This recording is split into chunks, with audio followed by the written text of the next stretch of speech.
Jalen Brooks walked into math class like any other day. Quiet, focused, underestimated. But when Mr. Callahan handed him a special problem, one no one else got, everyone laughed. What they didn't expect was that Jalen would solve it perfectly. And what happened next? It wasn't applause. It was sabotage. So why did the school try to erase him? Before we deep dive into this interesting story, subscribe to our channel and tell us where are you watching from. Share in the comments below. The sky was the color of chalk dust when Jalen Brooks stepped off the school bus and pulled his hoodie tight against the cold. It was just another Tuesday morning at Westbridge High, a place where the hallways gleamed like polished ambition, and the students' smiles often came with hidden judgments. Jalen moved quietly through the crowd, his eyes fixed on the tiled floor. At 15, he was already well acquainted with the art of invisibility. But there was brilliance behind that silence. Jalen lived for numbers, not for the grades, but for the symmetry. Equations gave him something the world often didn't: fairness. He dreamed of becoming an engineer, the kind who would design bridges, not just strong enough to carry weight, but beautiful enough to make people pause. His notebooks were filled with sketches and algorithms no one at school had ever seen. He didn't need validation. He just needed space to be. His first period math class, though, rarely gave him that. Not with Mr. Callahan at the helm. Charismatic, polished, and effortlessly smug, Callahan commanded the room like a talk show host. The white students adored him, and the PTA couldn't stop singing his praises. But Jalen had felt the subtle barbs from day one. The way Callahan would skip over him during group discussions. The way he praised others for answers Jalen had whispered first. None of it overt, just sharp enough to bruise. That morning, Jalen slid into his seat at the back of the room, pulling out his graphing calculator like a violinist unsheathing his bow. The classroom buzzed with chatter about the upcoming Spirit Week. But then, like a curtain dropping, Callahan clapped his hands once. "Surprise quiz today," he said, flashing a grin that didn't reach his eyes. "Let's see who's really paying attention." A collective groan rose from the class. Jalen just blinked, his mind already clicking into focus. Until Callahan added, but with a twist. One special equation, one lucky student. The moment felt off. Callahan's eyes scanned the room, lingering too long before landing on Jalen. "Mr. Brooks, would you do us the honor?" There was a pause. Jalen looked up, unsure if he'd heard correctly. "Come on down," Callahan said, gesturing theatrically to the whiteboard. "Let's see what you've got." The room fell into a hush. Jalen stood slowly, aware of every eye tracking his movement.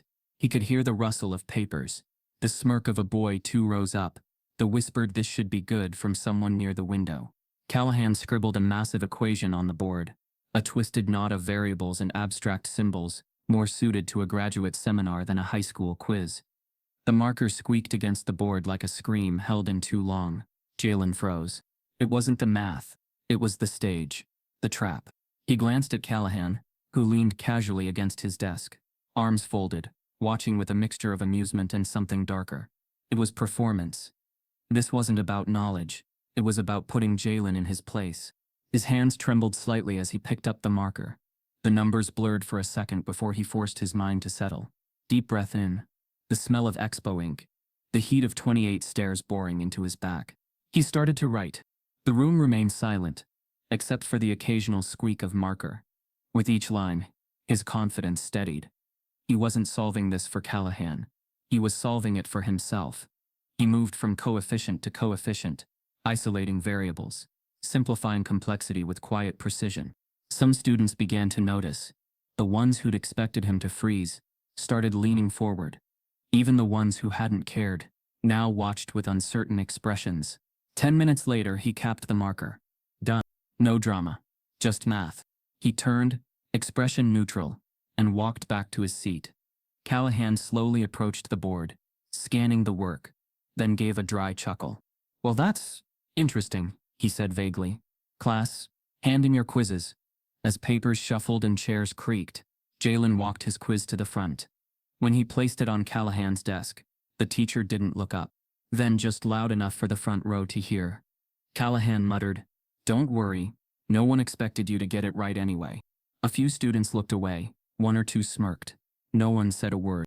Jalen stood still for a moment, the words hanging in the air, like smoke. He didn't reply. He didn't need to. He just turned, walked back to his desk, and sat down. But inside, something had shifted. What Jalen didn't know was that Callahan would regret those words very, very soon. That evening, long after the final bell had rung, and Westbridge High's parking lot lay empty under a dim orange sky, Jalen Brooks sat quietly on the living room floor, knees tucked beneath him, his back slightly hunched over a spiral-bound notebook. The flickering television murmured something meaningless in the background. But he wasn't listening. His mind was somewhere else entirely, looping back through every line of the equation Mr. Callahan had written on the board that morning. In his lap, the problem had been rewritten in black ink, every variable carefully spaced. His eyes scanned it like an old photograph that suddenly looked unfamiliar. It hadn't been just a pop quiz. He realized it had been a performance scripted and timed to break him. But Callahan didn't know what Jalen had been trained for. From the kitchen, the soft clink of a mug met the low hum of the refrigerator. His mother, Tanya Brooks, leaned against the counter, watching her son without interrupting. She was still in her scrubs, dark blue, slightly faded, a name badge clipped to the collar, and her shoes were kicked off by the door. Her shift at St. Luke's General had ended 2 hours ago, but the weight of it clung to her shoulders. A single mother raising a teenage boy alone wasn't easy. Doing it while working nights and sleeping days was even harder. But raising Jalen, that was the one thing that felt like purpose. Tanya took a sip of her coffee and stepped into the room. "That the equation from class?" she asked gently. Jalen nodded, not looking up. "Yeah. He gave it to me during a pop quiz. But nobody else had to do it. Just me." Tanya's brow furrowed. She walked over, bent at the knees, and looked at the problem. For a long moment, she said nothing. Then she gave a small exhale. "This isn't high school math, baby. That's multiverbal statistics. I saw this in my 3rd year." Jalen's pencil stopped moving. "I thought it looked different." Tanya tilted her head, scanning the board again. He knew what he was doing. That wasn't a test. That was a message. The silence stretched between them. Jalen had grown used to the codes of white spaces. He knew what it meant when teachers smiled with tight lips, or when students joked about quotas every time a black kid answered a question right. He knew what it meant when he was asked, "Where are you really from?" even though he'd lived in the same town his whole life. But Callahan's move today was something else, calculated, direct, and almost theatrical. Still, he hadn't flinched. Not because it didn't hurt, but because he knew the math better than he knew the walls of that classroom. He sat back on his hands. "I think I found something," he said almost to himself. Tanya raised an eyebrow. Jalen flipped to the next page. "When I was rewriting it, I saw a symmetry in the structure. Like it wasn't just an equation, it was part of something bigger." He started sketching again, scribbling long lines of derivatives, brackets, and looping arrows. As he wrote, Tanya watched the way his fingers moved, fast, precise, but thoughtful. He wasn't guessing. He was discovering. This wasn't new to her. She had seen it when he was 6 years old, and casually asked her why 0 couldn't be a denominator. She saw it when he learned multiplication by drawing shapes on the walls with sidewalk chalk. She had always known Jalen had something rare, but over the last year, that spark had dimmed. When they moved to the Westbridge district, because it had better resources, safer streets, higher test scores, Tanya had hoped it would open doors. But instead, Jalen had closed off. The school was majority white. His teachers were cold, efficient. His classmates spoke to him less, even as he outscored most of them on standardized tests. And Callahan, in particular, had taken an interest in making sure Jalen stayed silent. He'd started coming home quieter, more careful. The light had faded from his voice. "Until tonight." Tanya crouched beside him. "Whatever it is you're figuring out, don't shrink it down. Not for anyone. Let it be big." Jalen looked up for the first time. "But what if they think I'm just showing off?" "Then let them think it," she said, her voice steady. "Because they don't see the years behind that brilliance. I do. You didn't come here to be small." He didn't respond right away, but the pencil in his hand pressed down just a little harder. Flashback to 2 years earlier, Emerson Prep, a historically black middle school in the heart of downtown. There, Jalen had been a star. His math teacher, Mr. Rollins, had turned his homework into laminated class examples. During assemblies, Jalen stood proudly, while certificates were handed to him. There were chess club championships, science fair wins, even a scholarship offer to a summer STEM camp. There, being smart was celebrated. He was told he could be anything: an architect, a coder, a researcher. He believed them.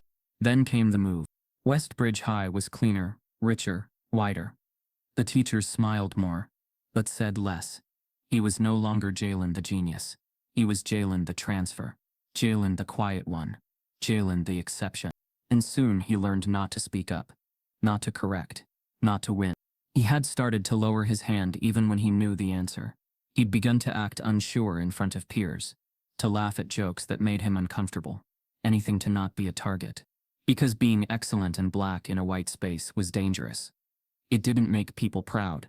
It made them defensive. Until today, Jalen circled a line on the notebook and gasped softly. Wait. What? Tanya leaned closer.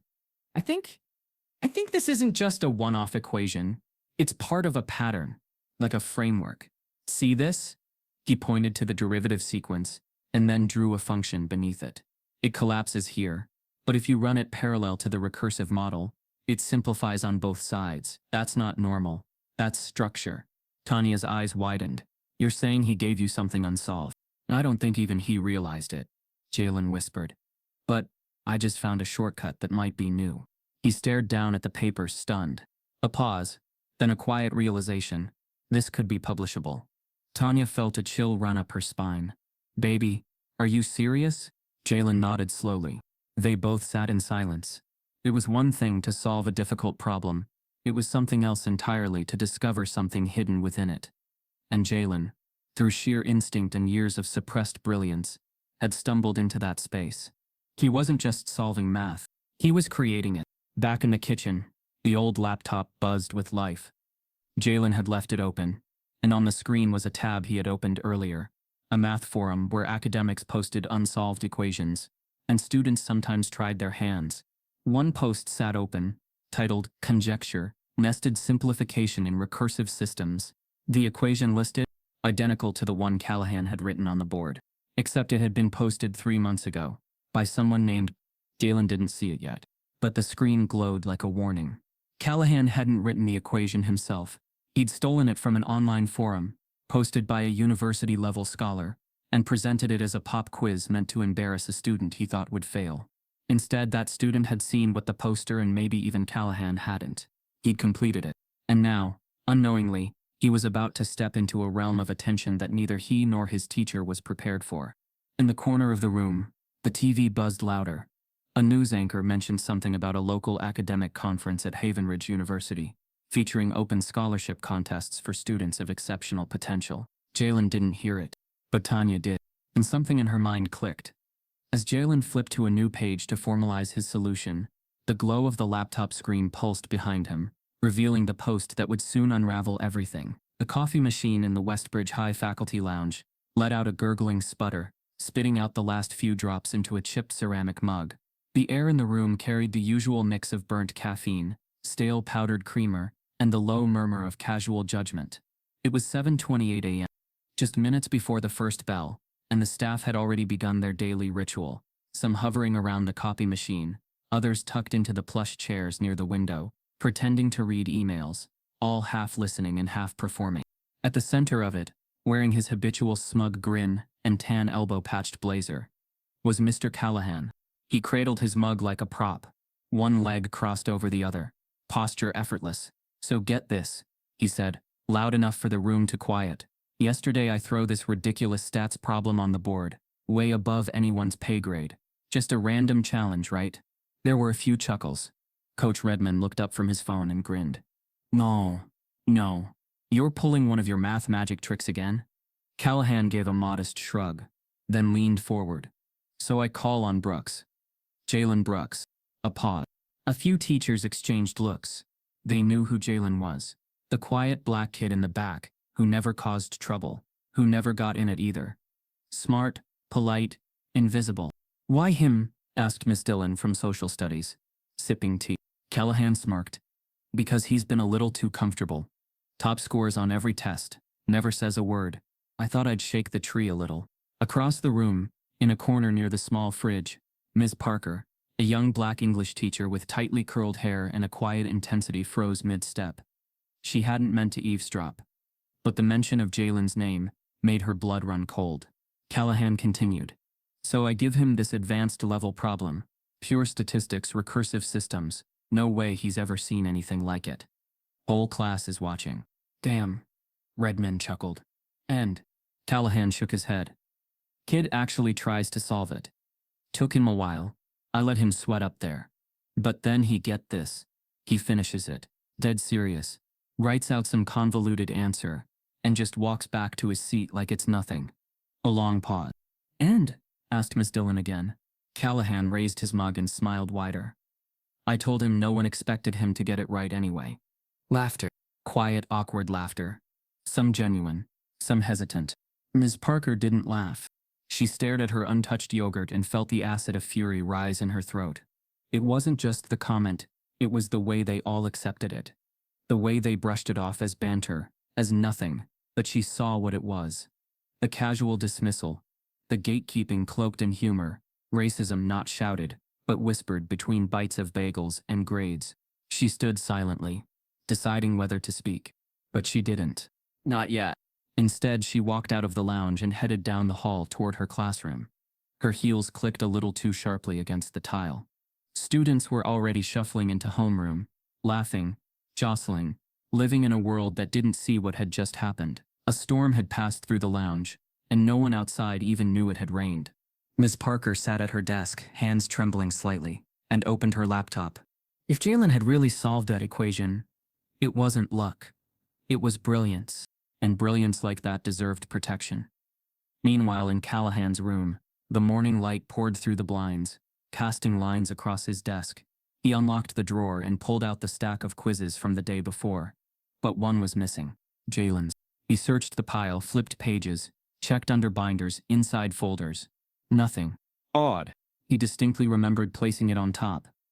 Jalen had written his name neatly in the upper right corner, numbers perfectly aligned down the page. It had been impressive. Too impressive. Callahan sat down and rubbed his temple. Something didn't sit right. It wasn't just the solution. It was the way Jalen had looked at the board. Not like a student struggling to remember a formula, but like someone watching a machine and quietly building a better one in their head.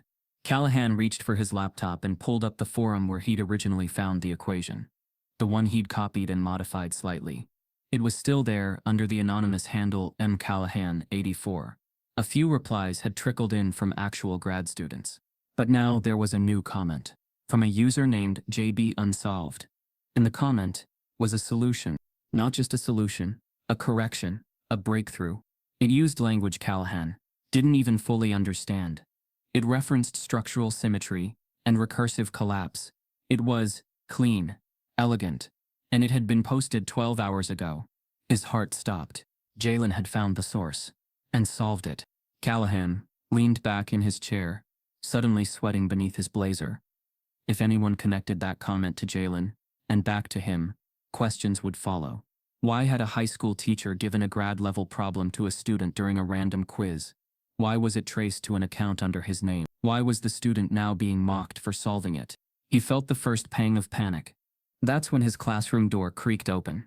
Jalen stood in the doorway, backpack slung over one shoulder. He didn't look angry. He didn't look smug. He just looked aware. "Mr. Callahan," he said quietly, "I think my quiz is missing." Callahan blinked. Oh, right. Let me double-check later today. Might have been misplaced." Jalen nodded slowly. "Okay. Just wanted to be sure." He turned to leave, but paused. Then, without looking back, he added, "You should probably check your posts too. People are watching that forum now." And then he was gone. Callahan sat frozen in his chair. He didn't know how Jalen knew, but the balance had shifted. Later that day, during lunch, Miss Parker walked briskly toward the front office. Something about the way Callahan had spoken, so confident, so cruel, had ignited something she couldn't ignore. She needed to see Jalen's work. She needed to talk to him directly. But before she could reach the student records room, a voice called her name. "Miss Parker?" She turned. A tall man in a dark gray suit stood at the front desk, holding a leather portfolio. His skin was dark, his demeanor calm but purposeful. There was a subtle academic air about him, the kind that spoke of research labs, keynote panels, and late nights in libraries. "Yes?" she asked. "I'm looking for a student." "Jalen Brooks. I was told he attends here." Her eyebrows rose. And you are? Dr. Marcus Lang. I'm a mathematics professor at Havenridge University. The name hit her like a bell. Dr. Lang. She knew the name from academia. Lang was a scholar, known for his work in computational theory. He had published papers that even her college professors used. I saw a comment last night on a forum I frequent, he continued. A user solved a problem that's been puzzling graduate students for months. The solution wasn't just correct, it was visionary.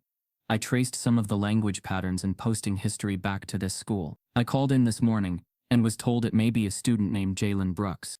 Miss Parker blinked. Callahan's equation. Jalen's solution. The forum. It was real. The storm was about to break wide open. Jalen is in class, she said. But you need to talk to our principal first. Lang nodded. Of course. But as he waited, his eyes drifted to the hallway, where students passed like waves. He scanned each face, searching for the boy who had seen something in numbers that even seasoned mathematicians had missed. Miss Parker stepped aside and reached for her phone. She needed to call Tanya Brooks. Jalen's mother needed to know her son's silence had just turned into something very loud. Back in Callahan's room, the door was closed, blinds drawn. He sat slumped behind his desk, staring at the laptop screen. Every few seconds, he refreshed the forum. More replies, more praise. Someone had linked to the post on Twitter. It was gaining traction in academic corners. A few users were even asking, who is JB Uns? Then a new comment appeared. This correction reframes the entire recursive symmetry debate. Who is this kid? Kid. They knew. He quickly switched tabs and deleted the original problem from his post. But it was too late. Screenshots were already out there. It was being archived, shared, dismantled. He had underestimated the one student he thought he could publicly humiliate. Now he was scrambling to cover his tracks while the world was already moving on without him. Down the hallway, Jalen sat in Miss Parker's classroom, summoned quietly under the pretense of a reading check-in. He didn't ask questions, but as soon as she closed the door, she leaned against it, heart racing. Jalen, she said, her voice soft. There's someone here to see you. A professor, from Havenridge. He looked up, confused. Why? He saw your post online. The solution. He traced it back to you. Jalen stared for a long moment. He knows it was me? She nodded. Then, more quietly. And he's not the only one who will. Jalen swallowed. He wasn't afraid, but he wasn't ready either. Are you okay? She asked. He hesitated, then said, I think this just got bigger than me. She nodded slowly. It did, but you're not alone anymore. He didn't smile, but something in his shoulders relaxed. Outside, the intercom crackled. Can Jalen Brooks please report to the front office? Miss Parker opened the door, and together they walked toward whatever was waiting. At the entrance, Dr. Lang extended his hand, but before he could speak, another voice interrupted, a reporter holding a camera already asking, Are you the kid who embarrassed a teacher with Ivy League math? The first thing Jalen noticed about Dr. Marcus Lang wasn't the suit or the polished shoes or the leather-bound portfolio tucked under his arm. It was the way the man looked at him, eyes wide with the alertness of someone who had spent a life chasing brilliance and was suddenly standing face to face with it. Jalen Brooks? Dr. Lang said, offering his hand in the front office lobby of Westbridge High. Jalen nodded, his grip unsure but firm. I'm Dr. Marcus Lang. I teach mathematics at Havenridge University. I'm also the moderator of a private academic forum you recently contributed to. Jalen blinked. I contributed? Lang gave a gentle smile. JB Unsolved. That's your username, isn't it? The color drained slightly from Jalen's face. He glanced at Miss Parker, who stood beside him, arms folded protectively. I only posted a solution, Jalen said carefully. Didn't even realize the thread was still active. Lang nodded. And yet in a few paragraphs, you not only resolved an equation that stumped graduate students for months, you suggested a new path entirely. Your simplification technique, it's not just correct, it reframes how we think about recursive reduction in complex systems. It's original. Ms. Parker looked at Jalen, who was now visibly shaken. You understand what I'm telling you? Lang asked. Jalen didn't speak for a long moment. Then he whispered, You think I discovered something? I think, Lang said carefully. You proposed a theorem without realizing it. Jalen sat down in one of the office chairs, his knees suddenly too weak to hold him. The entire school lobby buzzed faintly with the sound of phones ringing and the click of keyboards, but his world had narrowed to this one conversation. Lang pulled out a printed copy of the forum post. Jalen recognized his own work, his own hand, his ideas now laid out like evidence. I want to invite you, Lang continued, to a colloquium at Havenridge. A few of my colleagues and I are hosting a panel next week. We'd like you to attend as a guest, and if you're comfortable, present your findings. The words hung in the air like something sacred. Jalen looked up. You want me to present? To college professors? Lang smiled. I think they'd benefit from it. Across the hallway, behind the safety of his half-closed blinds, Callahan watched. His stomach tightened. He hadn't heard the full conversation, but he saw the handshake. The smiles, the way Parker's expression softened around Jalen, how the university professor leaned in with real interest. He returned to his desk and stared at his computer screen. The equation had taken on a life of its own. He had found it on a niche subreddit and presented it as a joke, a quiet act of sabotage. One more nudge to remind Jalen where the ceiling was.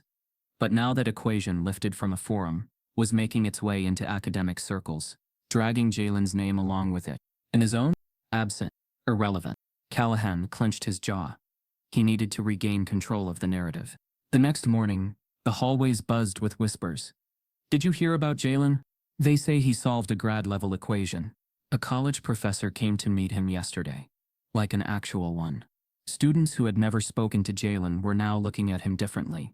Some with awe, others with skepticism, but all with curiosity. Jalen didn't walk any taller. He still wore the same hoodie, still sat in the back row, but there was a new energy in his presence, a quiet center of gravity forming around him. That's when the rumor started. It began small, a whisper in homeroom. Didn't he copy it from a website? Then, in the locker room, I heard he cheated on the test and got caught. By third period it had taken shape. Apparently the school found out he plagiarized. The quiz was fake. It wasn't even his work. Miss Parker heard it first from a student in her AP English class. Miss, is it true Jalen got in trouble for cheating? She dismissed it immediately, but her pulse quickened. She found Jalen after class. Did someone accuse you of plagiarism? Jalen looked tired. It's all over the school. They both knew where it had come from. That night, Jalen sat at the dining table, laptop open, but not working. Tanya sat across from him, arms folded. I don't understand, she said slowly. You get invited to speak at a college and the next day someone's spreading lies? It's deliberate, Jalen said. I think it's Callahan. Tanya's eyes narrowed. Then we need to go to the principal. And say what? That my teacher's trying to ruin my reputation because I outsmarted him. Yes, Tanya said firmly. Exactly that. But Jalen's voice was quiet. He's a white teacher, at a white school, and I'm a black kid with a laptop and a forum post. Who do you think they'll believe? Tanya sat back, her jaw tight. She'd fought many battles in her life.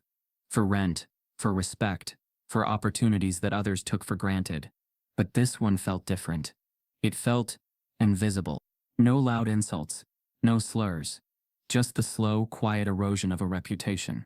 The following morning, Jalen received an email. Subject: invitation to speak. Havenridge colloquium. Attached was an official letter signed by Dr. Lang, with the university's seal. He read it twice. A third time. It was real. But just as he was about to show it to Miss Parker, another notification popped up. Anonymous email. Subject: academic integrity. Violation notice. Jalen's stomach sank. He clicked it open. The message was brief. We have been informed of a potential academic integrity concern involving your recent math quiz. An investigation is pending. Please refrain from presenting your solution publicly until the matter is resolved. It was unsigned. There was no school header, no logo, but the implication was clear. Jalen closed his laptop slowly. His hands shook. Across the hallway, Callahan stood by the vending machine, sipping coffee, watching the students file in. He didn't smile. He didn't need to, because in his mind he had already done enough damage. But what he didn't know was that Ms. Parker had been recording every rumor, every comment, every whisper, and she was about to fight back. As Jalen stared at the fake accusation on his screen, a new email arrived from a national academic journal. Subject: we'd like to feature your solution. The post dropped at 2:17 a.m., not the time of day when truth is shared, but when shadows move. A burner Instagram account with no profile picture, no followers, and a username that looked like someone rolled their forehead across the keyboard. uploaded a blurry screenshot. It showed a Reddit thread titled Recursive Collapse Simplified. Below the title was a comment allegedly written by the user JB Unsolved, Jalen's known handle in certain academic forums. The comment? A long paragraph of mathematical analysis, word for word identical to a post made months earlier by another Reddit user, Datadog Theorem. The caption on the Instagram post was simple but inflammatory. So this is the genius they're celebrating. Plagiarized from Reddit. Pathetic. Westbridge fails, cheater of the year. In less than an hour, it was reshared by a local student-run meme page. Then it hit Snapchat. Then Discord. By dawn, it had leaked into the private group chats of Westbridge's tightly networked parent cliques, the kind that treated academic reputation like currency, and gossip like gossip. No one paused to ask basic questions. No one wondered why the Reddit layout looked off, why the username font was slightly wrong, or why the date on the post used an international format not native to Reddit's system. No one noticed that the comment was time-stamped before the original post it supposedly copied from. Because logic wasn't the point. The accusation was the weapon. By first period, it had reached nearly every student's phone. Jalen stepped into the building and instantly felt the shift. It wasn't silence. Westbridge was never silent. It was the kind of silence. The kind where conversations paused as he passed, only to resume in hushed tones behind his back. He could feel their eyes like weights pressing against his shoulders. Curious, condemning, amused. In math class, no one asked him about his upcoming university visit. In English, no one wanted to be in his group. By lunch, the cafeteria table, where he'd finally begun to gather a small crowd the previous week, sat empty except for him. He bit into his sandwich without appetite and stared at the wall. He didn't need to ask what had happened. He already knew. Mrs. Parker found out in second period, when a student slid their phone across her desk during silent reading. "You seen this?" the girl asked quietly. The moment Miss Parker saw the screenshot, her stomach dropped. She had seen the original Reddit thread, had read the comments herself, analyzed the language patterns, even sent it to a colleague for verification. What Jalen had posted was his. It had come from his mind, his notebook, his hours of solitary brilliance. And now someone had taken that light and covered it in lies. Miss Parker closed the classroom door 5 minutes before the bell and emailed herself a copy of the image. She knew she couldn't confront it unarmed. Not this time. That afternoon, the school called Tanya Brooks. The tone was carefully neutral. "We just want to touch base about some concerns floating around the student body." Tanya was no stranger to coded language. She could read between the pauses, the softness. She showed up at the school in her scrubs, badge still clipped to her chest, and sat across from the vice principal in a room with inspirational posters on the walls. "We're not saying Jalen did anything wrong," the VP started, "but you know how quickly things spread online. In the interest of fairness, we may need to delay any further celebrations or public appearances, just until things are sorted." Tanya let the silence stretch. Finally, she leaned forward. "So let me get this straight. Someone makes a fake image, no investigation, no validation, and your first step is to sideline my son? Not the liar him?" The vice principal stammered. It's just a precaution. Optics matter." Tanya's eyes narrowed. "To who?" No answer came. She stood. "You've made one thing clear. This school never really believed in him. You liked the idea of him. The safe version, not the real one." And she walked out. Back at home, Jalen sat on his bedroom floor, knees pulled to his chest, phone face down beside him. The image had reached him hours ago. At first he'd tried to laugh it off, then defend it, then explain. But none of it worked. Truth had no power here. A fake image had gone viral, and now, in the eyes of many, he was a fraud. He didn't cry. Not yet. But something deeper cracked inside him. Something older than this moment. Something about how the world treated black boys who dared to be extraordinary. It wasn't just that they wanted him quiet. They wanted him small. Miss Parker didn't sleep that night. Instead, she reopened an old thread with a former student, Devin Miles, now a junior majoring in cybersecurity at Howard. "I need help," she typed. "I think someone faked an academic post to ruin a student's reputation." "I have a screenshot," Devin replied in less than 5 minutes. "Send it." She did. He dissected it like a surgeon, zooming in on pixel placement, analyzing metadata, reverse searching post history. Within an hour, he responded. This was definitely created using local image software. not a real screenshot. But here's the kicker. Check this. Attached was a data trace, showing that the image was created on a computer inside the Westbridge High network. The metadata log had a timestamp. And then came the hammer. IP address matches a desktop terminal registered under a faculty login.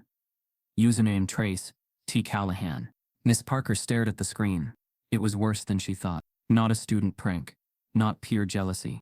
This was premeditated. By a teacher. By his teacher. The next morning, Jalen didn't go to school. He stayed home, curtains drawn, not because he was afraid, but because he didn't want to be seen in a place that had stopped seeing him. Tanya made pancakes. He didn't eat. Maybe it's time to talk to a lawyer, she said quietly. I don't want to sue, he muttered. I just want to go back to solving math. Tanya's eyes welled up. You shouldn't have to fight to do that. A pause. I don't know how to be proud and angry at the same time, she said, voice cracking. You don't have to, Jalen replied. I'll carry the anger. You just stay proud. At school, Miss Parker printed everything. Metadata logs, user traces, network maps. She placed it all into a manila folder and slipped it into her bag. She wasn't sure what she was going to do yet, but she knew this much. Silence was not an option. Callahan had crossed a line, and she was going to make sure the entire district knew it. But then something unexpected happened. An email arrived in her inbox, marked confidential. It was from a guidance counselor, someone she rarely spoke to. Subject: You need to see this. Attached was a message thread between two teachers, one of whom was Callahan. The final message read, If Brooks starts talking, we'll just say it's a misunderstanding. He can't prove anything. Besides, who's gonna believe he figured that out on his own? Parker read it 3 times. It wasn't just sabotage. It was systemic. A cover-up. A calculated effort to discredit a black student for daring to be brilliant. She closed the laptop and stood, her hands shaking with fury and purpose. The truth was no longer a theory. It was evidence. And she had it. Meanwhile, Jalen finally turned his phone back on. Among the hundreds of DMs, some mocking, some questioning, was a message from an unfamiliar name. He clicked it. It was from a PhD candidate at MIT. Hey, not sure if this is actually you, but if you're the one who posted the recursive collapse thread last week, we've been studying your work in my advisor's seminar. It's groundbreaking. He stared at the message. One voice. In the chaos of hundreds. But a voice that believed. He typed back. Yeah, it was me. Just as Miss Parker prepared to confront the administration with the proof, her classroom phone rang. The voice on the other end was trembling. You need to come to the library. Now. Someone just tried to delete the computer logs, and they were wearing a faculty badge. Sometimes it's not the loudest person in the room who changes everything. Sometimes it's the one who never spoke. The one always watching, listening, waiting. Ellie Sanders sat in the back row of Mr. Callahan's second period honors algebra class, 2 seats behind Jalen Brooks. She wasn't popular, nor was she invisible, just a quiet presence with good grades, and a voice rarely used. She wore oversized hoodies, kept her earbuds half plugged in, and sketched geometric patterns in the margins of her notes. No one really paid attention to Ellie, and that was her superpower. Because while everyone whispered rumors and reposted fake screenshots, Ellie knew exactly what she had seen. It had been 2 weeks ago. She'd stayed late, after school, to wait for her ride. Rain was falling in heavy sheets, and she ducked back inside the building to stay dry. That's when she saw him, Mr. Callahan, in his classroom, standing at the whiteboard with a red pen, not grading, rewriting. Ellie had peered through the glass window quietly. On the desk in front of him was a single test paper. She recognized Jalen's handwriting, precise, vertical. She couldn't see what was being changed, but she saw the edits, the swift way Callahan crossed something out, rewrote a section, paused, then looked around nervously. At the time she hadn't thought much of it, but now in light of everything unfolding, the rumors, the screenshot, the cheating accusations, her memory was different, sharper, heavy. That morning, Ellie walked into Miss Parker's classroom before the first bell. I need to tell you something, she said quietly. Miss Parker looked up, surprised. Ellie, everything okay? Ellie nodded, then hesitated. Her hands trembled slightly. I think Mr. Callahan changed Jalen's test, on purpose. I saw him, rewriting something. After school, no one else was there. Miss Parker froze. Are you sure it was Jalen's paper? I know his handwriting. I sit behind him every day. He writes like an architect. Mrs. Parker sat back slowly. Ellie hesitated, then added, and I think I can prove it. The next day, Ellie carried her phone in her sleeve. She wasn't a rebel. She wasn't brave. But her brother had once been in Jalen's position. 3 years ago, her older brother Aaron had been expelled from their previous school after being falsely accused of plagiarizing an essay. He hadn't done it, but the school didn't listen. Aaron had cried the night they called him a cheater, and no teacher had stood up for him. Now Ellie saw the same machinery spinning again. Only this time, it had Jalen in its grip. So during lunch, she quietly waited by the faculty lounge. When Callahan and another teacher, Mr. Green, the chemistry instructor, stepped out into the hallway to chat. Ellie ducked behind the trophy case. She hit record. I'm just saying, Callahan muttered. The kid got too much attention too fast. If someone hadn't stepped in, it would have made us look bad. Green replied. You think messing with his quiz was the right move? Callahan scoffed. He got it right. Too right. No kid does that. I just made sure there were some questions. But the audio was muffled but clear enough. Ellie didn't say a word. Just stopped the recording and emailed it to herself. Then deleted it from her phone. She walked straight to Miss Parker after last period and handed her a flash drive. What is this? Parker asked. Proof. Miss Parker listened to the recording in her locked classroom. Her heart sank with each word. Callahan had admitted it. He had rewritten Jalen's work. He had manipulated grades. And now he was letting the lies spread like wildfire, all while protecting his own career. Miss Parker stared at her computer screen, torn. If she exposed Callahan, she would likely become a target. She knew how the system worked. Whistleblowers didn't get celebrated. They got isolated. But if she said nothing, Jalen's future, his invitation to the university colloquium, the journal recognition, his academic credibility, could collapse. She thought of Jalen's eyes that day. He walked into her room, silently asking if anyone still believed in him. She thought of Ellie's shaky voice, offering the truth. And she thought of herself, fresh out of grad school years ago, dreaming of making a difference. She knew what she had to do. That night, Miss Parker used a burner email account. She uploaded the audio file and attached an anonymous tip to the school board, the superintendent, and the local education press. Then she hit send. The next morning, the sun hadn't even fully risen when Miss Parker arrived at school. She expected it to be quiet. She expected it to feel different, heavier. But what she didn't expect was to find her classroom door already ajar. Inside, the blinds were pulled down. Her desk drawers were open. And everything was gone. Her laptop, her documents, the flash drive Ellie had given her, gone. Her heart pounded. She scanned the room for signs of forced entry. Nothing broken, nothing out of place, except the absence. A cold thought clawed into her. Someone had been here, someone who knew what she had, and they had come to take it back. Just as she reached for her phone to call security, a soft knock came at her door, and a voice whispered through the crack, Miss Parker, you need to see what's happening in the auditorium. Mrs. Parker walked quickly through the front hallway of Westbridge High, her flats clicking over the polished tile as she passed classroom doors, still shut tight for the morning. The sky outside was gray, the air tense and heavy as if the building itself was holding its breath. Her keycard beeped at the front office door, but before she could head to her classroom, the receptionist called out to her, Miss Parker, they need you in the auditorium, emergency staff meeting. She frowned. What's it about? The woman only shrugged. Inside the auditorium, staff were scattered across the padded seats in uneven clusters. Some leaned in, whispering. Others stared straight ahead, confused or already bracing for impact. At the front of the stage stood Principal Hartman, hands clasped in front of him, his normally confident demeanor cracked by fatigue and uncertainty. Miss Parker slipped into a seat near the edge, heart already pounding. The last 48 hours had been chaos. The anonymous audio had detonated something big, but she didn't expect it to spread this fast. Principal Hartman cleared his throat, his voice amplified by the wireless mic clipped to his collar. Good morning. I know this isn't how we expected to begin today, but there's been a development. As of this morning, the district has officially opened an investigation into a potential breach of academic integrity and staff misconduct. A ripple of murmurs swept through the room. No one spoke above a whisper, but heads turned toward the math department, toward Callahan's usual seat, which was conspicuously empty. Hartman continued, "We're cooperating fully with the board and the State Ethics Committee. Until this is resolved, I'm asking everyone to refrain from speculation or sharing unverified information." He paused.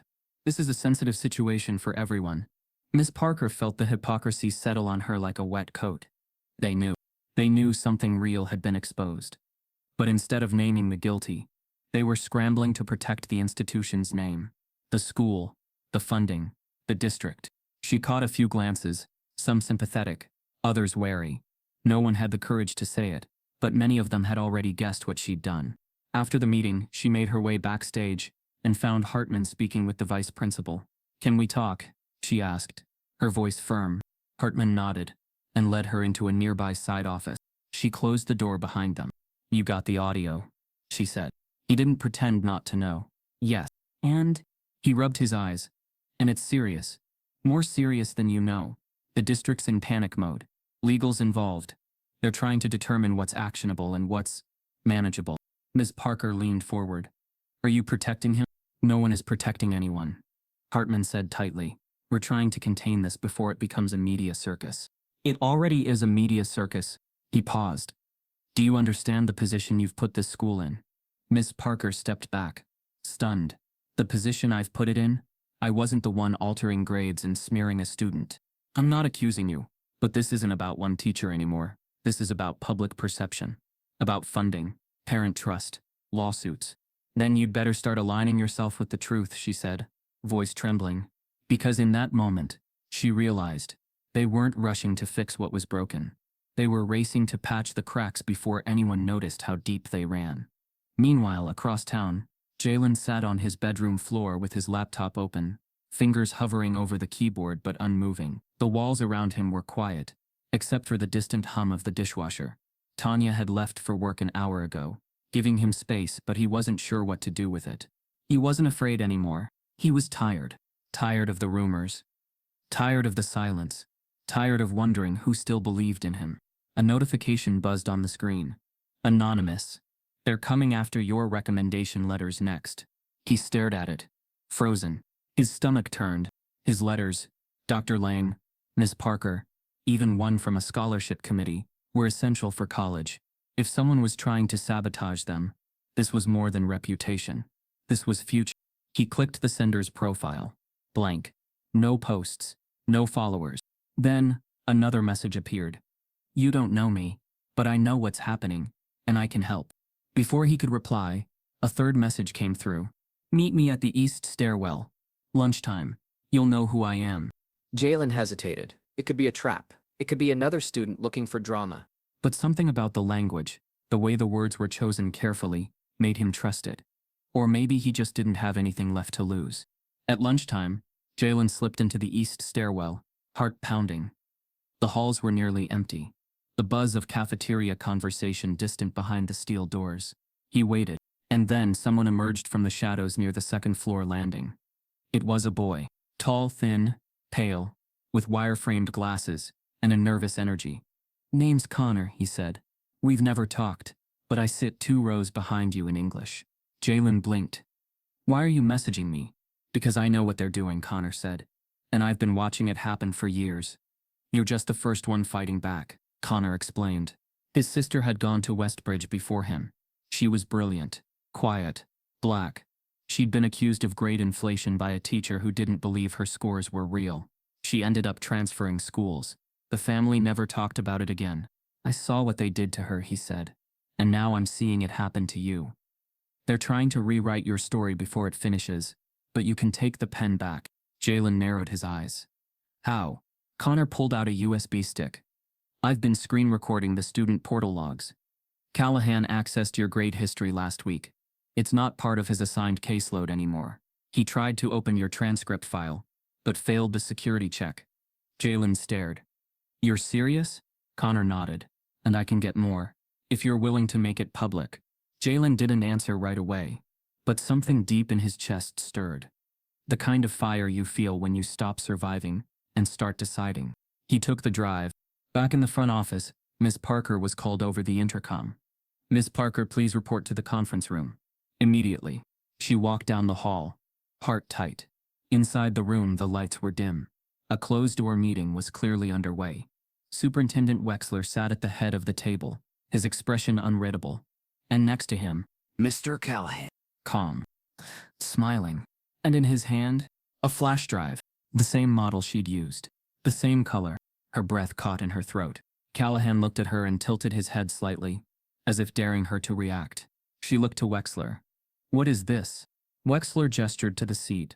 We'd like to ask a few questions about recent developments, including a digital leak traced back to a faculty member's classroom computer. Callahan set the drive down on the table with a soft tap. Someone's been trying to frame people, he said smoothly, and I think we all deserve to know who. Ms. Parker sat slowly, her hands tightened into fists beneath the table. The war wasn't over. It had just entered a new phase. Outside the conference room, Ellie stood frozen, phone in hand, having just recorded Callahan's last sentence. And this time, she wasn't going to stay quiet. The halls of Havenridge University were carved from stone and legacy. Everything about the place breathed importance, from the vaulted ceilings to the mahogany doors polished like mirrors. But as Jalen walked beside Dr. Lang through the East Quad, the grandeur felt distant, like it wasn't built for him, like it never expected him. He wore a blazer that didn't quite fit, shoes a little too new, collar too stiff. But he kept his posture straight, notebook in hand, palms clammy but composed. Lang had told him the room would be filled with students, professors, even potential research partners, that this was a celebration of minds. But as they entered the lecture hall, Jalen noticed the first flicker of something off. A few faces in the crowd turned sharply. Whispers, a furrowed brow, a subtle shake of a head. Lang introduced him warmly, called him a once-in-a-generation thinker, called his recursive simplification a lens through which we may finally answer years of stagnant equations. But the applause was thin, polite, reserved. Jalen stepped up to the podium, eyes scanning the room. He began. The math flowed out of him like a second language. He moved from problem to proof with clarity and humility. Every step outlined, every theory grounded. He paused halfway through to breathe. And that's when it happened. From the second row, a voice cut through the air. Excuse me, can we verify where this work originated? Because it looks remarkably similar to a solution posted by an anonymous Reddit user 4 months ago. Gasps. Lang's face tightened. Jalen turned slowly. Are you suggesting I plagiarized this? The man didn't back down. I'm suggesting that the academic community deserves transparency, especially when a high school student is suddenly hailed as a mathematical visionary. Murmurs erupted. A few attendees shifted uncomfortably. Jalen straightened his shoulders. That post was mine. I submitted it under the username JBUnsolved. The timestamp and metadata are available to verify. The man frowned. Jalen continued. I invite anyone to challenge the logic, but not the authorship. I've lived with this equation longer than most people in this room have acknowledged it existed. Silence. Then a slow, cautious clap. Lang stood and spoke, voice sharp. This young man has been vetted. His proof has been replicated. His integrity is not up for debate. The tension didn't fully break. Outside, as the conference ended, Jalen and Lang stepped into the sunlight and saw them, a small group, 5 or 6 protesters, holding signs. Academic standards matter. No handouts for hype. Math is earned, not given. Jalen stared, jaw tight. Lang stepped in front of him. Let's go. But the sting lingered. Even here. Even now. Even with the math in front of them. Doubt followed him like a shadow. Back in the university lounge, Jalen sat down, checking his phone. One new message. No name. Just a link. He clicked it. A video. Grainy footage from a hallway security cam. It showed a figure in a blazer slipping a folded note into Dr. Lang's conference folder, minutes before the talk began. Jalen squinted. Then his blood ran cold. The handwriting on the note, when the figure turned briefly toward the camera, it looked exactly like Callahan's. What did that note say, and how long had Callahan been ahead of him? When the sun rose over Westbridge High, it didn't bring peace. It brought questions unanswered, rumors festering, reputations at stake. Principal Hartman awoke before dawn, staring at the ceiling of his bedroom, as if hoping the shadows would resolve themselves. But light doesn't fix broken things, it illuminates them. And today the cracks in the school's walls were wide enough to see daylight through. He dressed slowly, tie knot off center, his mind on every message he'd received. Text from the district demanding updates. Emails from parents asking for clarification. Faculty whispers that slipped past doors. The phrase "we need a quiet resolution" echoed in his head. That meant code. That meant hiding. That meant protecting the institution no matter the cost. By 8:15 a.m., Hartman sat in his office behind a desk, heavy with files, some marked confidential, others urgent. He sighed, pushing his reading glasses up and rubbing his forehead. One envelope bore the superintendent's crest. He opened it carefully. Given the escalation of public scrutiny, Westbridge High must pursue a discreet path to resolution. Any public disclosures should be delayed until formal findings are established. Preserve trust. Avoid scandal. He closed it. Questions before answers. Truth before name. Mid-morning, Hartman summoned Miss Parker to his office. The corridor smelled of fresh paint and stale coffee, reminding her of routine meetings she'd had before grades, lesson plans, or parent-teacher conflicts. But today's urgency was different. She entered, wiping her palms on her jeans. "Thank you for coming," Hartman began, voice formal, careful. "What is this about?" She sat, back straight, expecting pressure. He swallowed. "You've stirred something big. Something you chose to ignore," she corrected. He nodded. "Yes. And now we're in a bind. District is pushing me. Calling, emailing, demanding containment. Every parent voice counts. Every media angle counts." Parker's jaw tensed. "Are you saying I should soften my stance? Let this blow over?" He paused. "I'm saying for your own sake, for stability, for what this school has built, you should think about the consequences of escalation." Parker's voice tilted with controlled anger. "Consequences of telling the truth. Who gets hurt? Me, Jalen, or the rest of the students who never had this platform because they were told their silence was safer?" Hartman looked away. "There is no clean path here. There's a right one," she said.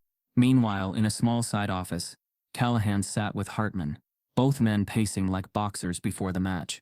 Callahan's expression was calm, too calm. He leaned back in the visitor's chair, fingers steepled. "I believe I have a solution," Callahan offered. "The school can issue a statement recognizing Jalen's achievement, but adjust his academic standing quietly. Remove him from the honors track, not because of discipline, but due to curricular realignment. It frames it as supportive, not punitive." Hartman nodded reluctantly. "That might placate some parents." Callahan's voice softened. "Optics, Mr. Hartman. This is about optics. If we seem to act, we retain control." Parker, standing by the door, she had come after Callahan asked for her input, felt bile rise. "You want to strip him of honors, for no fault of his, to protect your reputation?" Callahan looked at her. "I'm protecting the school. We all have to decide what matters more." Parker's eyes flashed. "Not all of us." Ellie Sanders, small in frame but fierce in resolve, felt her heartbeat skipping as she hovered by Hartman's office door. She knew Callahan and Hartman were inside together, and her phone was in her sleeve, ready. The audio she had captured earlier, where Callahan had admitted manipulating the quiz, burned in her gallery like evidence waiting to ignite change. She heard their voices muffled. "Remove him quietly. Parental backlash. Mental health. We need a story people buy." Her finger hit record again before she thought, capturing every word. She then emailed the file anonymously to multiple staff and Ms. Parker, then backed away in shadows. Ellie waited for chaos, but instead got uneasy silence. Later, in the day's final period, Tanya Brooks stormed the front office. She hadn't scheduled a meeting. No polite email.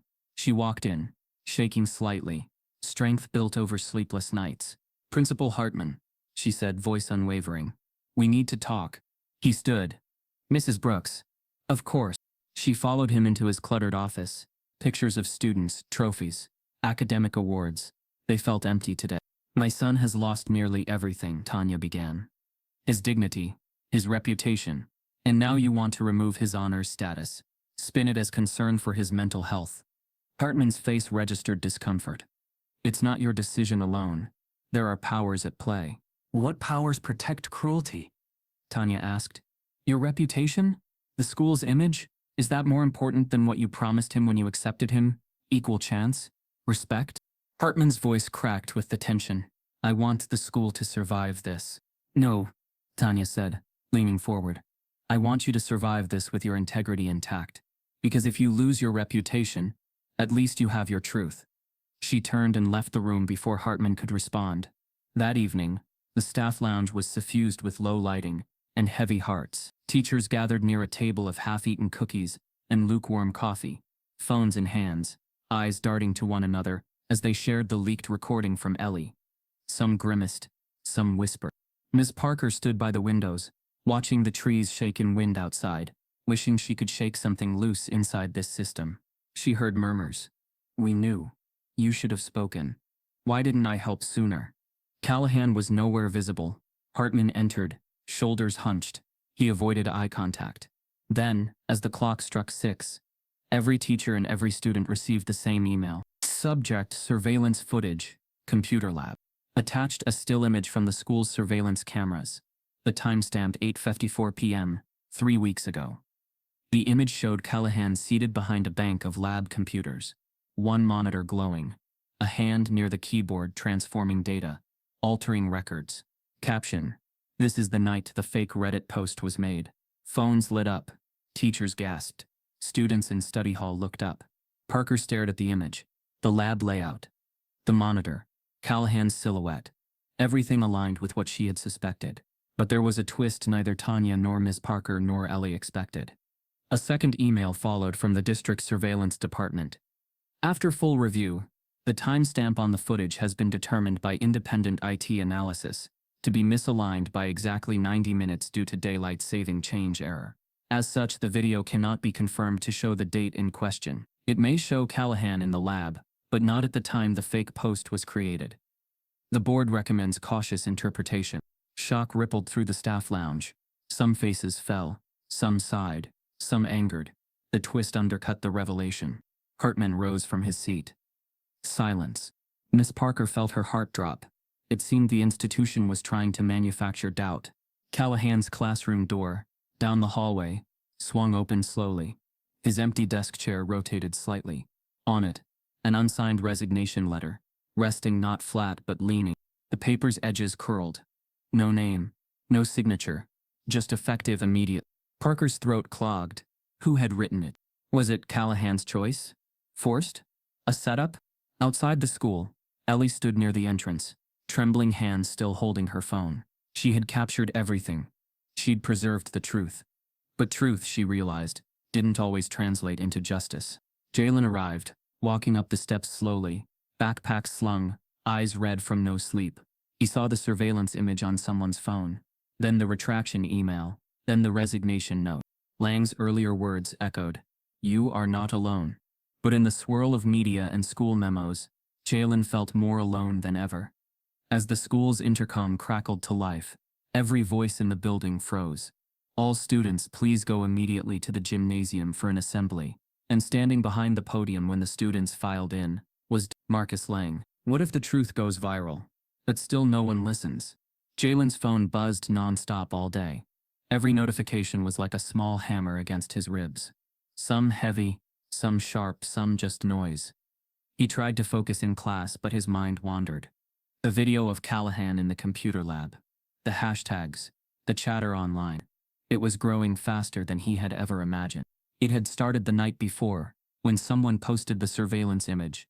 Callahan, at a lab computer, late at night, with screen glow reflected in his glasses. Then someone shared Ellie's recording.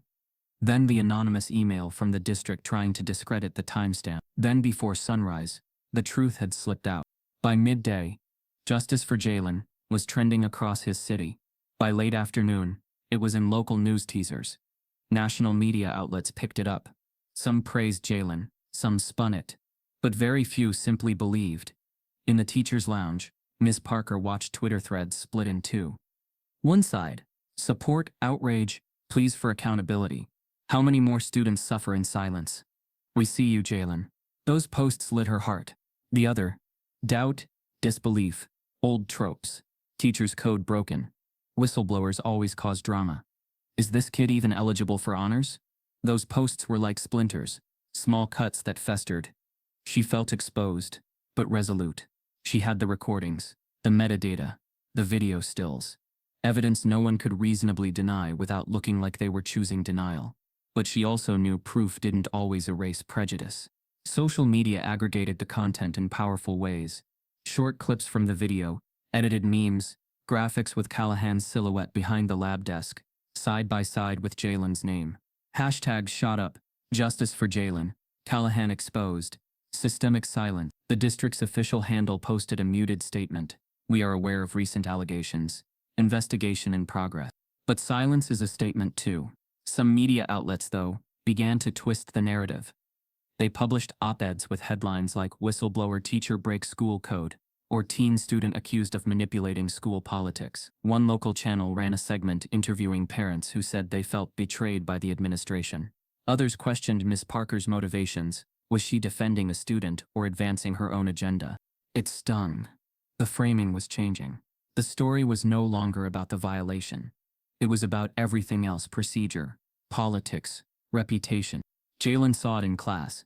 Teachers who had nodded at him now avoided his gaze. Someone left a printed op-ed at his locker. "Student uses teacher for clout," read the headline. It was anonymous, so he couldn't respond. Even peers who liked him stopped reaching out. He tried to bury himself in work proofs, problems, problem sets. But math felt heavy. Each equation reminded him not of possibility, but of what had been taken. His voice felt small, in a sea of noise. Meanwhile, Ms. Parker's phone lit up with direct messages. Some supportive, many vitriolic. She was called attention seeker, troublemaker. Told she was killing her career. Anonymous lines: "You ruined your school. You destroyed his future. Go back to teaching, not press releases."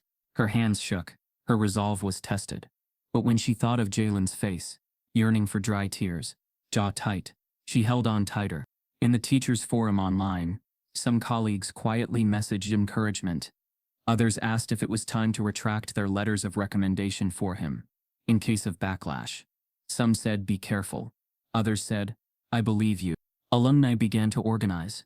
A small group, former students, parents, community activists, posted a call to protest outside the school gates.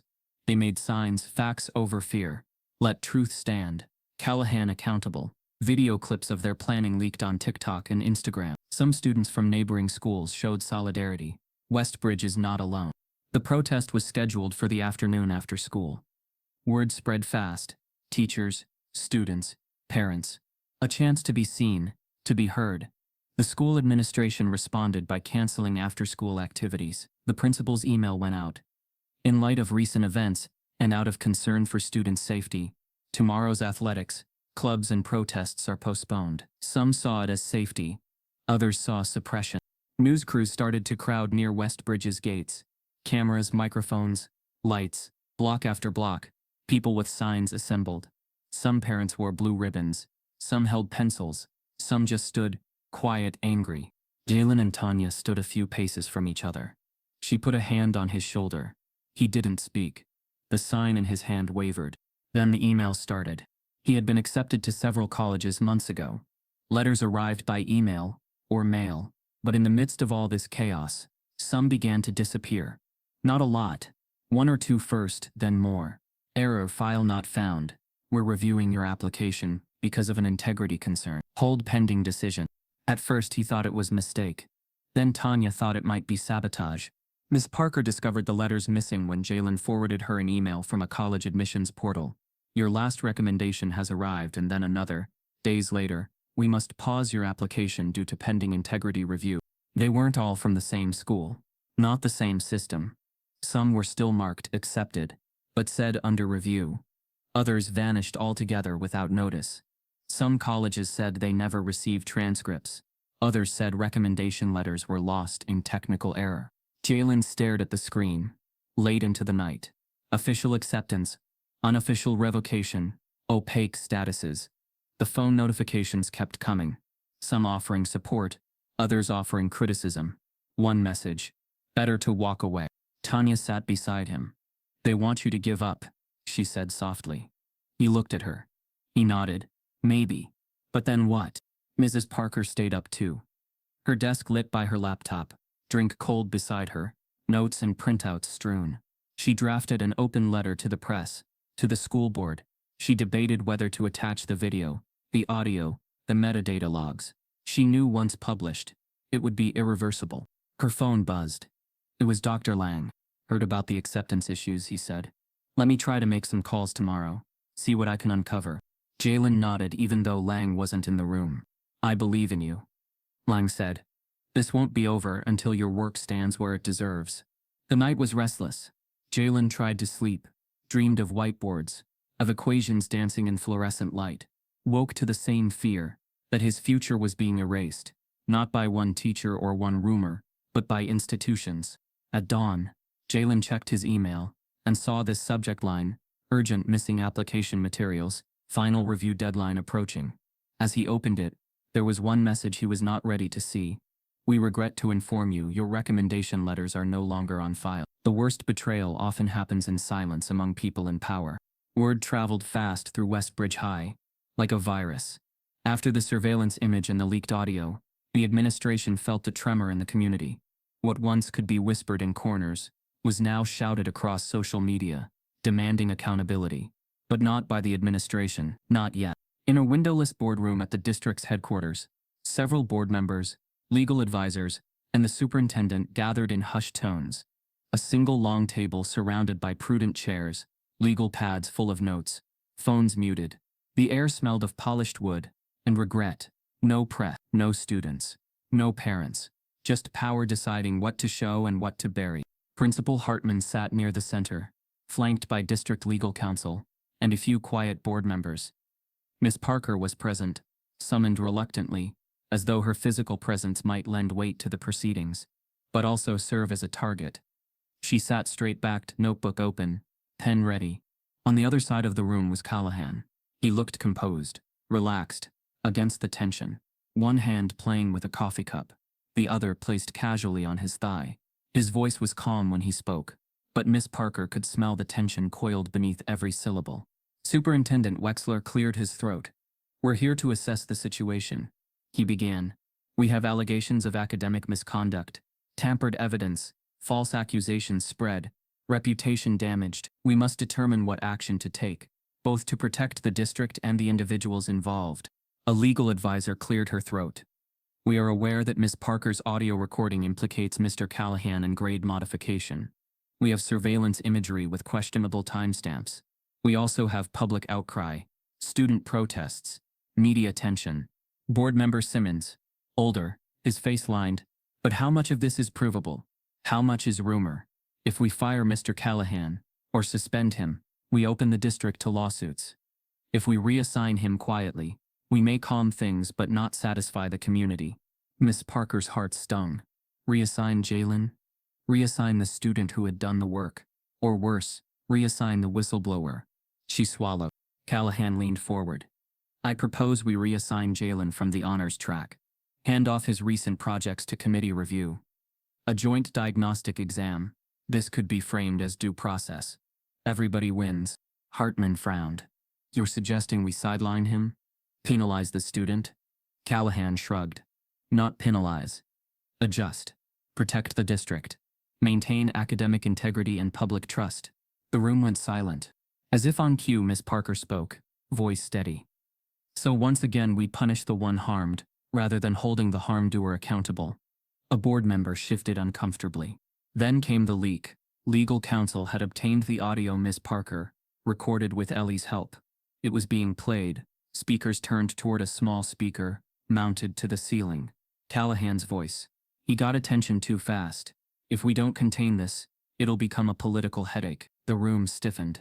Board member Cruz, younger, looked down at his notes. That phrase, political headache, that implies awareness of risk, not innocence, risk management over truth. As the words played, Callahan's composure cracked, just slightly. There was a quiver in his jaw, but he said nothing. Outside, students were organizing. Ellie, Devon, and a group of seniors plastered posters in the school hallways. SIN, justice and truth. We see you, Jalen. Stand for integrity. They shared flyers, posted on social media, rallied parents. Word got out. Students would gather in the gym after fifth period until the administration addressed the issues in public. Tanya prepared herself for what she might need to say. She was contacted by a local news station. They wanted an interview. She thought carefully about every line. What they wanted was passion, honesty, a face people could see and believe in. That evening, she sat in front of a camera, lights harsh, microphones present. The reporter asked her about Jalen, about the district, about the integrity of education. She spoke calmly but fiercely. My son did not invent this truth to hurt anyone. He did it because no one else listened otherwise. If protecting institutional reputation depends on erasing the truth, then our priorities are wrong. Her words echoed on TV. Parents watched, teachers watched, students watched. Inside the boardroom, the meeting dragged. Different board members argued about optics, legal liability, reputation, longevity. Some argued they should fire Callahan, others said a suspension or unpaid leave. Others still wanted to deny everything until forced by evidence or lawsuits. Questions of who benefits and who loses floated like dust motes in the fluorescent light. Ms. Parker sat, pen in hand, fingers occasionally trembling. She had given more than evidence. She had given proof. But in this room, proof was weighed against calendar deadlines. Politics, budget, then unexpected. An anonymous voice, not usually present in these meetings. Board member Davis, a name no one thought would take a public stance. Quiet, usually loyal to the status quo. Davis cleared his throat.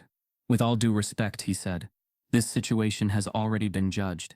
Not by us, by the press, by the students, by every parent who watches fairness mean something. Our job is not just to protect the institution, it's to protect the integrity of what education means. The room fell silent. Hartman looked at Davis. Callahan shifted in his chair.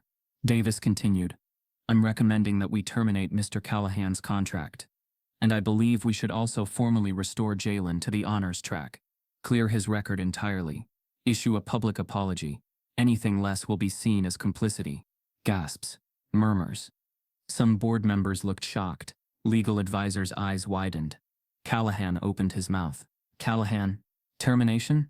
That's extreme. Have you considered? Davis, we considered legal risk. We considered community trust.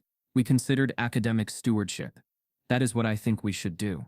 Outside at the school, congregated students chanted softly. Parents held signs. Phones recorded. Lights from news cameras droned over the crowd. Enthusiasm, anger, solidarity. A sit-in was forming in the gym, packed with students, parents, and even some alumni. They held the air heavy with expectation. Inside, Tanya watched the televised news of students gathering. She saw Ellie leading chants. She saw Ms. Parker's image flit across screens with quotes. She saw Callahan's name. She saw Hartman's direct replies. She held her chest, thinking of how all this had started with a math equation and a teacher's assumption. Back in the boardroom, legal counsel tapped a gavel-like pen. The decision moment was imminent. Callahan seized a chance. He stood. I will not accept being fired on accusations and vague evidence. You have no audit, no test case, no independent board meeting open to public record. Board member Davis turned to him. The evidence is the public record now. The audio, the surveillance, the projections. What you fear is not losing your job. It's losing the narrative. Callahan's voice quivered. This isn't justice. It's vengeance. Davis shook his head. Justice is what truth demands. With a hushed final vote, the room plunged into suspense. And then, the superintendent's assistant opened the door. Behind her flash photography, journalists, cameras. The boardroom doors were flung open. Davis stood, hands raised, speaking into the crowd of reporters. I am board member Davis, and I believe in doing what is right. Callahan's face drained. The room erupted. When the mask finally cracks, what's revealed underneath? The early morning light through the blinds caught particles of dust in Principal Hartman's office. The room felt both overstuffed with papers and underweight. Hartman sat behind his desk, shoulders slumped, staring at the stack of findings laid out before him. Investigation reports, statements, video stills, recordings, testimonies, each piece of evidence more damning than the last. Callahan's misconduct was no longer allegation. It was a mosaic of cover-ups. Data tampering from the lab logs, grade manipulation in student transcripts, and repeated racially biased remarks, documented by multiple students. The official investigative panel, made up of district attorneys, academic oversight officers, and external auditors, had by now confirmed what Miss Parker, Jalen, Ellie, Tanya, and others had known in their bones. Hartman lifted a thick report labeled Investigative Findings. Callahan Misconduct. He exhaled, sipped weak coffee that turned cold quickly. Today, something would change. By mid-morning, the announcement came, via email to all staff, parents and district partners. Effective immediately, Mr. Callahan is suspended pending termination. The district has concluded that the evidence of misconduct is conclusive, including manipulation of academic records, suppressing student work, and racially biased treatment. All honors track designations removed from his students affected by these actions will be reviewed. Miss Parker is reinstated. Further details to follow. Jalen saw the email in his inbox. His heart hammered, fear and relief tangled together. Relief that the truth was being acknowledged. Fear at what it meant next. Staff meetings began in every department. Callahan's classroom was emptied. Textbooks removed. Desk cleared. Teachers whispered in hallways. Some teachers looked at Ms. Parker with new respect. Others with regret for not speaking sooner. Among students, walls of silence cracked. Rumors that had weight, finally backed by proof, spread. Ellie quietly sent messages. "Thank you. We finally get to see the truth." No more whispers. Miss Parker was summoned to the principal's office. Hartman greeted her with uneasy hands. "You should be recognized," he said. "You deserve this opportunity." Her voice was reserved. "Opportunity, you mean?" "The damage is done. The trust, my reputation. Jalen's sleep." He nodded. "I know. That's why we are inviting you to speak at a national education summit. You'll represent Westbridge High. Show what happens when one voice chooses truth over comfort." Miss Parker swallowed. She felt her throat tighten. Joy, sorrow, burden. Jalen stood in the hallway outside office doors, students passing on either side, carrying felt signs from the protest, social media posts open on phones.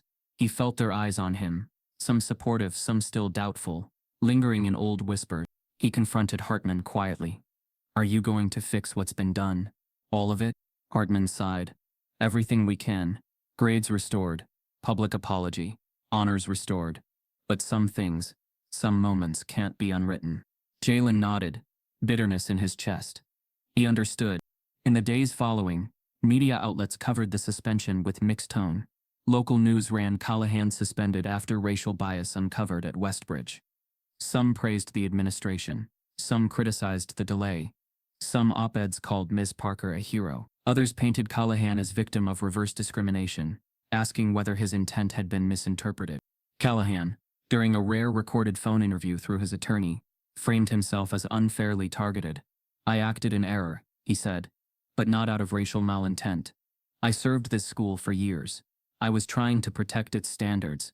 He claimed that the students' success under Ms. Parker and Dr. Lang's guidance had made his job look worse, and that public pressure had forced action. Still, even with the suspension declared, damage lingered. For Jalen, the walk through hallways wasn't the same. Some peers who had applauded hid when others saw them.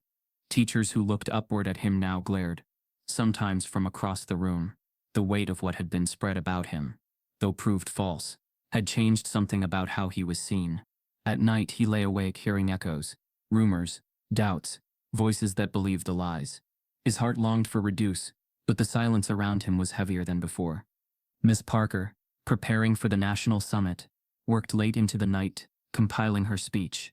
She included data, number of students harmed, instances documented, the timeline of damage done.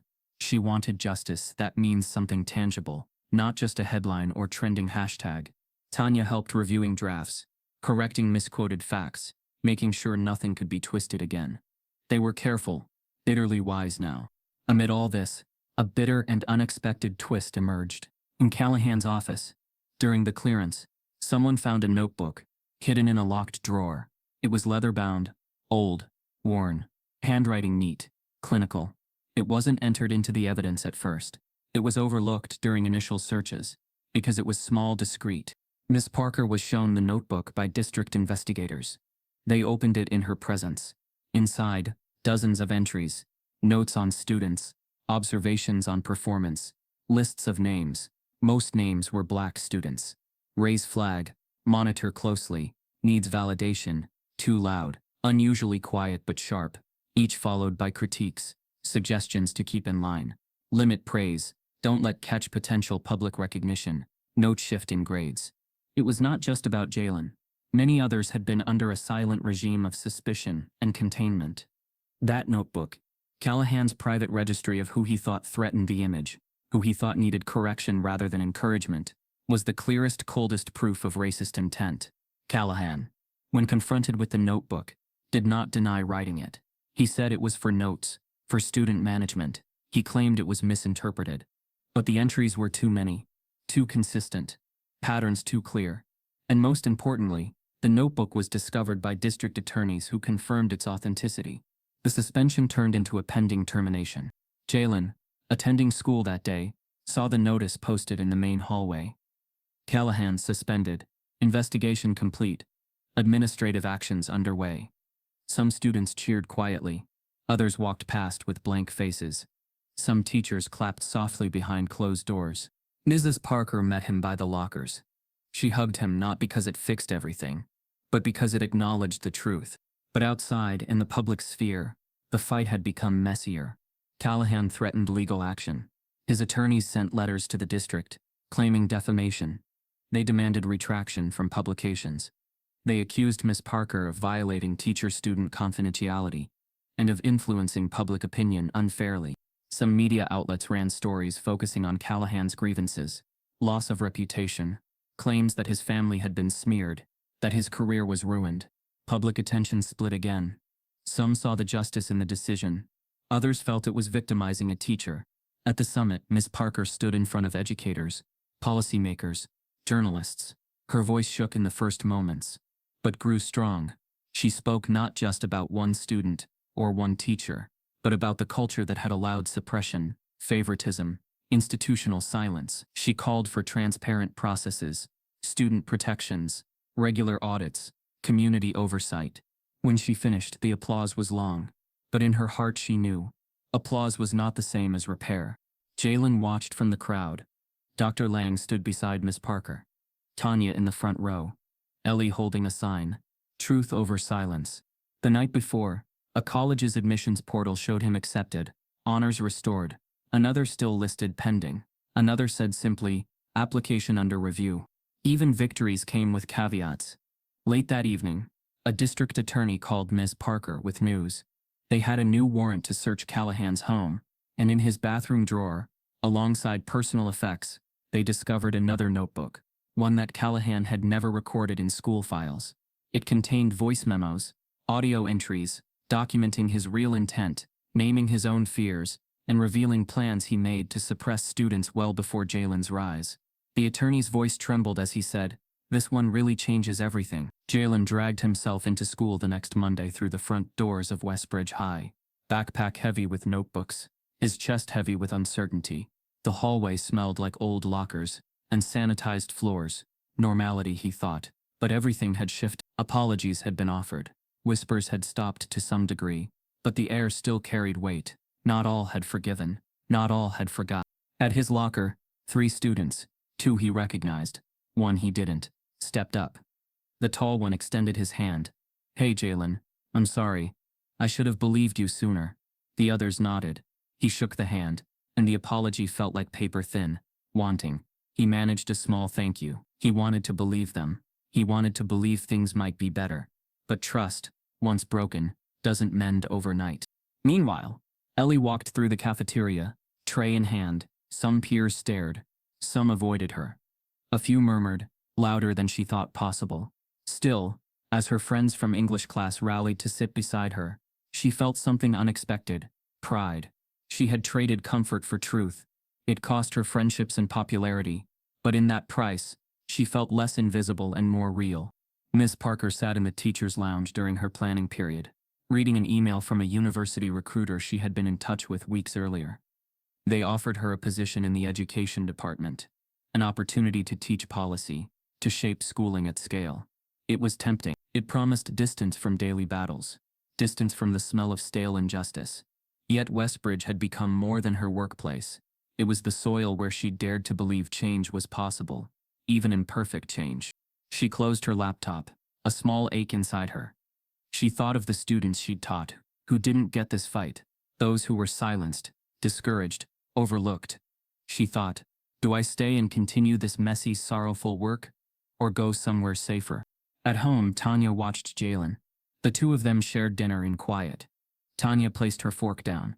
"They want you to speak at the community summit, right?" she asked. Jalen nodded. He'd spent hours drafting his speech. What to say, what not to say. How to avoid sounding angry, but still angry enough. How to acknowledge harm without bitterness overwhelming hope. Tanya's eyes glistened. "You have a story people need to hear. Not revenge. Justice. Awareness. Healing. If you speak, some will listen. Some will still doubt, but your voice will matter." Jalen looked away. What if they hear it and still think I just want attention? Or think I'm still that kid who cheated even though I didn't? Tanya reached across the table, placed a hand on his. "They already know who you are. Deep down. This is for the people who haven't met you. For those who only saw the rumor. Let them hear what you know is true." Over the next few days, the school was quieter in some ways. Fewer stares, more side glances. Some teachers nodded at him now. Others still turned away. Some parents called, offering support. Others emailed, expressing concern about bias or vague allegations. Jalen wondered whether some of those concerned meant to protect him or protect what they thought the school should be. Ellie sat with him once, after class. She handed him a paper, a draft of her own reflections, how witnessing truth had cost her, but how that cost felt worthwhile. She asked him to read it. He read in silence. Then he said, "Thank you," because sometimes recognition came in small, honest moments. Miss Parker prepared for the Community Education Summit. She arranged for Jalen to speak after her, introduced by another person she trusted. The theme, truth, accountability and young voices. She wrote her talk, practiced how she would mention specific harms, systemic silence, and the power of documentation, but also forgiveness, healing. She believed schools could be places of both safe challenge and real support, and wanted to call for policies to protect students like Jalen. Disturbing thoughts visited her about what this might cost. Reputation, ridicule, backlash. She knew the world could twist idealism into naivete. But when she looked in the mirror, she saw the teacher she promised to be, the one who didn't walk away. The night before the summit, Jalen sat in his room with his speech printed out. Highlighted, margins full of notes. He rehearsed out loud, voice cracking. Lines about injustice, lines about hope. He paused. Healing isn't clean. That line made something tight in his chest unravel. At the same time, Miss Parker called Dr. Lang, reviewing final details. She wanted to ensure everything was solid, everything that could be verified, nothing someone could twist. Lang reassured her that media would be present, community leaders would attend, plus parents. They wanted transparency. Ellie stayed up, editing video clips of students who supported Jalen, to be shown during the summit between speeches.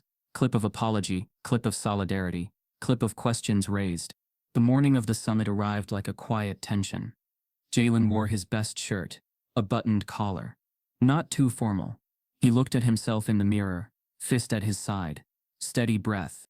At the community center front, parents, students, teachers, media were gathered. The lectern stood under warm lights. Miss Parker spoke first, her voice strong, honest. She acknowledged hurt. She acknowledged failure. She called for policies, transparent grade audits, teacher accountability committees, channels for student voices, protections for whistleblowers, mental health support for students under scrutiny. Then Jalen stepped forward. He spoke slowly at first, the crack in his voice audible. He thanked those who had believed him. Dr. Lang, Miss Parker, Tanya, Ellie.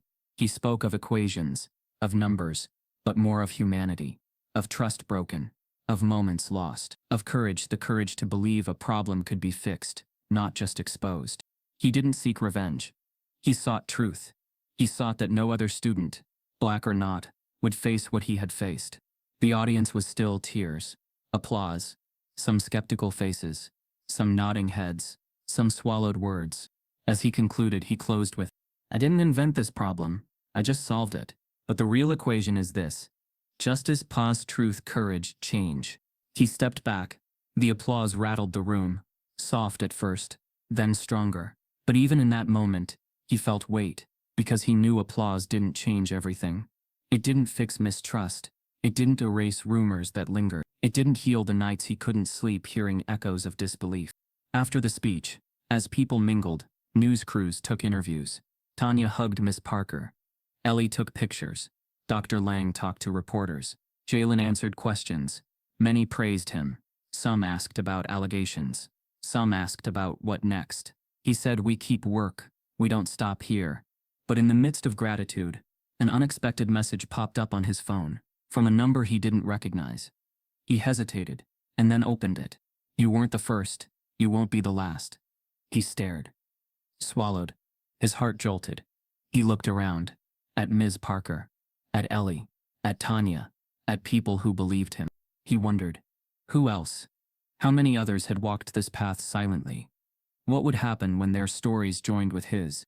And in that moment, redemption felt like only the beginning. As the community center lights dimmed and the crowd filtered out, a deleted social media account re-emerged with a flood of DMs from others like Jalen. "Thank you for speaking out.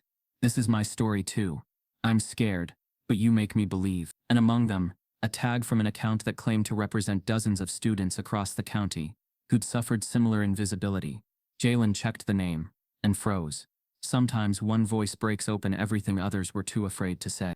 The community center was buzzing. A low hum of anticipation. Chairs were arranged in rows.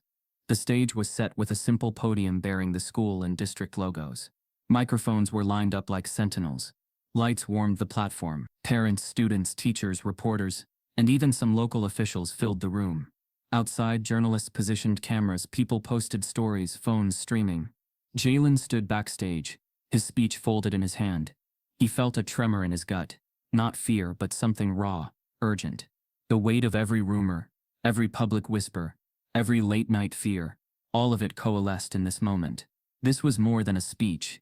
It was a reckoning. Ellie stood nearby, giving a thumbs up. Ms. Parker sat in the front row. Tanya nodded to him, steady and calm. Dr. Lang stood at the side, offering a small, tight smile. Together they were witnesses and support. Together, they had carried pieces of this fight. Jalen stepped up to the podium. The crowd quieted, some phones lit up, recording. He cleared his throat, looking out at faces, friends, skeptics, neighbors. He paused. "Good evening," he began, voice firm. "Thank you for being here, for listening. Tonight I don't speak about one teacher. I don't speak about one school. I speak about a system that often whispers, show less, don't shine. A system that rewards comfort over challenge, that protects reputation over reality." He let silence linger, letting the words settle. "This system," he continued, "places labels on students before it hears their answers. It measures potential in what fits its expectations, not in what exceeds them. It assumes failure before celebration, especially when the student is black." A murmur went through the audience. Some shut their mouths. Some nodded. He drew in a breath and told them of an equation. How it began as shame, deployed to discourage. How it became discovery. "When I solved that equation," he said, "I saw something beautiful. A pattern no one expected. But more than the math, what I saw was what I could be when fear didn't keep me small." His voice cracked, so he paused. Offstage, Tanya's hand tightened. Ellie's chest rose with concern and pride. Miss Parker leaned forward. When truth emerged, so did resistance. Not always loud, sometimes in silence. In denied letters, in rubbed-out praise, in whispered rumors, in policy memos that avoid naming harm, in teachers who look away, in community boards that choose optics over justice. He steadied himself. This is not revenge. It is accountability. This is not anger without hope. It is a demand that systems stop defining us by our limits and start being defined by our possibility. He did not name Callahan. He did not name any person by name. But he named policies, practices, indifference. He named silence. He named funding disparities. He named distrust. He named courage. In the crowd, Ms. Parker's eyes shone with tears. Ellie struggled not to cry. Tanya held both her hands to her heart. Others near them whispered, "Yes. Finally. About time." Near the end, Jalen raised his voice. Not in volume, but in something fiercer, clarity. "I want every school district to have transparent audit systems. Grading logs, grade appeal structures, anonymous reporting for misconduct. I want teachers to be trained, not just in content but in equity. I want students to know their voice matters, not because someone gave them permission, but because someone believed them, and I promise to work if this is only the beginning. The crowd erupted into applause. Some stood, many with tears, some with phones raised, live streaming, sharing. The lights, the cameras, it felt for a moment like they had pierced the darkness. Afterwards, speeches from community leaders, parents, even local students followed. The media asked questions, town halls scheduled, petitions launched. Policymakers began asking, what could be done? Transparent logs, district oversight, resource reallocation. Social media exploded anew. Clips of his speech, quotes, memes, truth in education, system needs change. One voice sparked, many trended. Others shared their stories, teachers, students, parents who had been overlooked, silenced or doubted. But with impact came backlash. Some local outlets criticized him. Too emotional, too political. Jumped the line. Journalists asked why he didn't name names. Others asked whether his parents or teachers had pushed this fight. Callahan's attorneys released statements. We should investigate all voices, not only those who agree with loud speech. Some proposed legal scrutiny of Ms. Parker's role, accusing her of influencing narrative. Wexler, the superintendent, said the district would evaluate claims in policy session. Inside the community center, after the speech, Jalen's phone buzzed. He stepped aside, Tanya beside him. One message, from a local news outlet asking for an extended interview. Another, message from a student in a neighboring district. We need this in our schools. Another from a parent. You've opened doors, thank you. Then, one more, from a senator's office. A name he had seen on signs before elections. A name he had heard in debates about education, but never about equity. The message read, Senator Moreno here. I saw your speech. I want you to testify on education policy before the state legislature. Your voice must help shape not just your school, but our state. Jalen's heart pounded. Tanya let out a soft breath. Miss Parker widened her eyes. Ellie clutched her phone. As Jalen walked off the stage, he noticed someone slipping a folded paper into the lectern. A briefcase-sized note tossed without anyone seeing clearly. He bent to pick it up.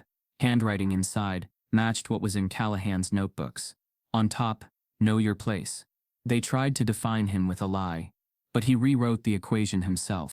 The morning air at Havenridge University was cool, but Jalen felt warmth in his chest as he opened his emails. The golden light of dawn filtered through his dorm window, dust motes suspended in shafts of light. His phone pinged again. Scholarship offers. Full ride. The words seemed to float on the screen. We are pleased to offer you full scholarship from multiple institutions, but one stood out more than the rest. Havenridge. The same university whose professor had believed in him. The same place now offering him a future without financial wall. Tanya sat beside him at a small wooden desk in their living room. Look, she said softly, pointing. Jalen's eyes flicked over the message. She smiled. He exhaled, feeling something shift inside him. Relief, yes, but also a knowledge that the fight wasn't over. Worth had been affirmed, but respect was still being lived. At Westbridge, news of the scholarship offer spread quietly. Miss Parker heard about it from a student in the hallway. Mr. Brooks got full scholarships. She smiled, but her heart was heavy, because she knew the other side of victory, that it demanded truth exposed, reputations risked, institutions challenged. In her office, she considered the job offer she had received months ago from a university program far away. Teaching equity policy, doing research, a safer distance. She looked out the window at Westbridge, at hallways where silence had once reigned, now frequently broken. She thought of the students who had been silenced, the parents who had been ignored, the colleagues who had looked away. She thought of change, not perfect, but possible. She made her decision quietly. She wrote a letter, accepting the proposal to lead equity initiatives, but staying at Westbridge. The idea transformed from within. Training teachers, setting up support systems, structures that protect students, structures that speak truth before scandal. She sent it, hands trembling, knowing significance waited in that choice. Ellie's name appeared in the local newspaper's front page. Young journalist unmasks truth. Westbridge student wins local journalism award for exposé. She stared at the printed page in her bedroom, tears in her eyes. The award was small, local journalism club, but it represented so much more. Courage, witnessing, speaking. She remembered nights she wondered if speaking truth was worth the cost. Now she had proof of worth too. Her phone messages piled up. Interviews, congratulations, requests from other student reporters who wanted to follow in her footsteps. She read them, felt proud, but also aware how vulnerable truth was. She tucked the certificate in a drawer and wondered what connective tissue of change she could help build. Tanya, in the evenings now, hosted video calls with parents in neighboring districts. She shared resources, mentorship, stories. She listened to mothers and fathers who had seen their children labeled, discredited, ignored. She pushed them to ask harder questions at school board meetings. She pushed them to document everything. She shared Jalen's story not to say, look how special he is, but to say, look how possible it can be. She became a mentor, gentle, fierce, unapologetic. Callahan's fall was comprehensive, but never criminal. Credentials questioned, reputation shattered, teaching license under review, forced resignation.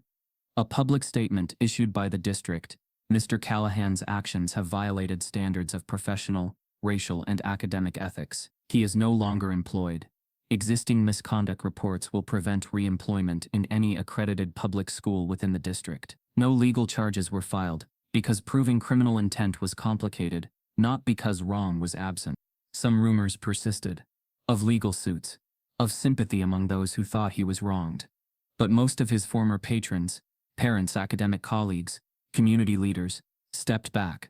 The mask that once projected respectability had cracked so widely that repair was impossible. Jalen moved into Haven Ridge as a freshman. First day, long hallways, large lecture halls, professors he had only seen in papers. He carried a backpack with his old notebooks, some torn, some coffee-stained, some with Jalen's corrected equations. He moved through the campus, strangers all around, but a new kind of acceptance in the air. He enrolled in advanced classes. The scholarship covered tuition, room, board. There were orientation sessions, mentors assigned, and occasional whispers. I heard what happened in Westbridge, but he had learned to carry those whispers like static. They might disturb the silence, but they wouldn't define him anymore. On a chilly afternoon in a large classroom, with high ceilings and chalk-dusted air, Jalen stood in front of a blackboard. He wore casual clothes, a hoodie under a blazer, jeans, but he carried expectation with grace. He picked up a piece of chalk, hand steady. On the board he wrote, "Fex ex." He paused. The students around him turned, looking up. Then beneath the equation, he scribbled another line, smaller. "I wasn't supposed to be here, so now I'll make room for everyone else who wasn't, either." He stepped back, chalk dust on his hands. Eyes in the room, with professors, peers, new freshmen. Some nodded, some smiled, some looked surprised. The board remained half erased where the words were still fresh. In the moments after class, students approached him. A black first-generation student from the next row said, "You inspired me to try out for the honors math course." Another, Latino student said, "I've always felt like maybe I didn't belong, but listening to you makes me think maybe I do." Ellie was there. She laughed quietly. "You did make room." Mrs. Parker watched from outside the door. Tanya waited in the crowd. That evening, Jalen received messages, some congratulatory, some cautious, some asking how he survived what he did, some asking for advice, some thanking him, some asking what do we do next in our school. He typed back slowly. "Keep going. Speak. Document. Don't let silence be the default." Under the glow of late street lamps, Jalen sat on the steps of Haven Ridge's biggest quad. He looked at the chalk equation still fresh in his memory. He thought of the ones who were never given chalk, who were afraid to write, who were silenced. The wind ruffled his papers. He raised his voice, soft but firm, to the empty courtyard. "I wasn't supposed to be here, so now I'll make room for everyone else who wasn't, either." And in that silence that followed, he felt something else, not the end of struggle, but the seed of change. If you've ever been silenced, overlooked, or judged before you even spoke, Jalen's story is yours too. Because this isn't just about one classroom. It's about every system that still fails to see us. Type yes if you believe truth should never be buried. Subscribe if this broke your heart and opened your eyes.